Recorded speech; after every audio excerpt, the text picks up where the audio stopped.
کے بات نہیں ہو سکتی. وہ ہم کہتے ہیں کہ ارتقا ہوا ہے، ہم نام بھی نہیں لے سکتے. ہم جو ٹی وی پہ بیٹھے ہوتے ہیں، کبھی ہم کہتے ہیں ادارے، کبھی کہتے ہیں مقتدرہ، کبھی کہتے ہیں اسٹیبلشمنٹ. نام وہ نہ لیں جو لیٹسٹ فرمان جاری ہوا ہے، اور وہ کل پرسوں ہوا ہے، پرسوں ترسوں ہوا ہے.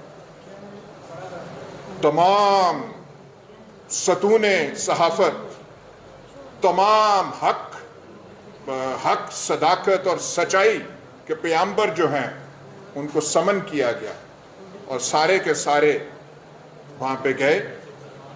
وہاں پہ جو اب نام میں نہیں لیتا وہ آئے، 2 منٹ کے صرف آئے کہ یہ اب شجرہ ممنوع ہے، فلانا نام نہیں لینا.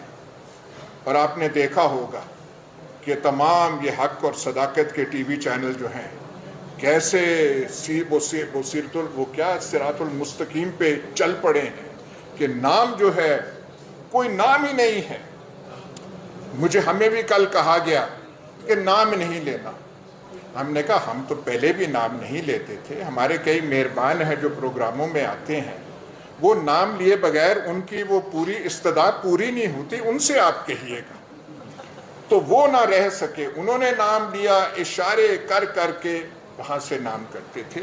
تو یہ پاکستان کا جو ہے یہ بن چکا ہے. لیکن میں ایک چیز، زیادہ لمبی بات نہیں میں کروں گا، فریڈم آف ایکسپریشن، یہ جو ہم کہتے ہیں کہ سن 47 سے یہ تھا، اور جو آج کل ہو رہا ہے، بغور اگر ہم دیکھیں تو جس قسم کی ریاست ترتیب 1947 میں ہوئی تھی، اس کے یہ پرابلمز اس میں پنہاں تھے. They were part of that structure. جس قسم کی ہماری سو کالڈ